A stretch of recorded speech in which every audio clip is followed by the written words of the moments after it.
অনেকেই হয়তো রসগোল্লা বানানো ঝামেলা মনে করেন। আজকে রসগোল্লা তৈরি করেছি গুঁড়া দুধ দিয়ে। গুঁড়া দুধ দিয়ে তৈরি করেছি, তাও রসগোল্লা হয়েছে খুব সফট আর স্পঞ্জি। আজকে রসগোল্লার জন্য 1 কাপ নিয়ে নিচ্ছি গুঁড়া দুধ।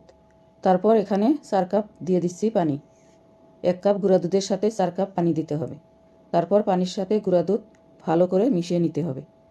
আর অবশ্যই এখানে ফুল ক্রিমযুক্ত গুঁড়া দুধটা নিতে হবে। 1 টেবিল চামচ নিয়ে নিচ্ছি ভিনেগার আর 1 টেবিল চামচ নিয়ে নিচ্ছি পানি। তারপর লিকুইড দুধটা এবার চুলাতে দিয়ে দিলাম আর অনবরত নেড়ে চেড়ে দিব। যখন ফুটতে শুরু করবে তখন চুলার আঁচটা কমিয়ে দিতে হবে। তো আমার এখানে দুধটা ফুটে গেছে আর অনেকটা সময় ধরে জাল করতে হবে না, জাস্ট একটা বলক উঠলেই হবে। এখন দিয়ে দিচ্ছি ভিনেগার আর পানির মিশ্রণটা। ভিনেগার আর পানির মিশ্রণটা দেওয়ার পর দেখা যাবে কয়েক সেকেন্ডের মধ্যেই ছানা কাটা শুরু হবে। ওই পর্যায়ে চুলাটাকে বন্ধ করে দিব। তারপর একটা ছাঁকনির উপরে কাপড় দিয়ে দিচ্ছি। তারপর ছানাটাকে ঢেলে নিচ্ছি। তারপর ঠান্ডা পানি দিয়ে ছানাটাকে ধুয়ে নিতে হবে। ভালো করে ধুয়ে নিতে হবে যাতে ভিনেগারের গন্ধটা একদমই না থাকে। তারপর সিপে ছানা থেকে পানি বের করিয়ে নিতে হবে।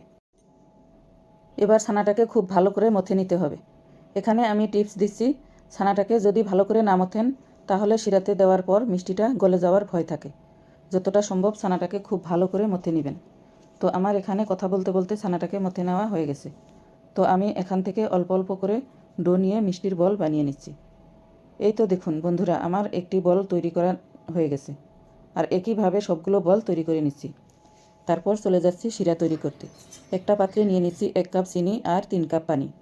পানিটা মেপে দিতে হবে। আর স্পঞ্জ রসগোল্লা শিরা সবসময় পাতলা থাকে। 2টার মতো দিয়ে দিলাম এলাচ। শিরা যখন ফুটতে থাকবে তখন চুলার আঁচটা একটু কমিয়ে মিষ্টির বলগুলো দিয়ে দিতে হবে। তারপর ঢাকনা দিয়ে ঢেকে 10 মিনিট জাল করে নিতে হবে।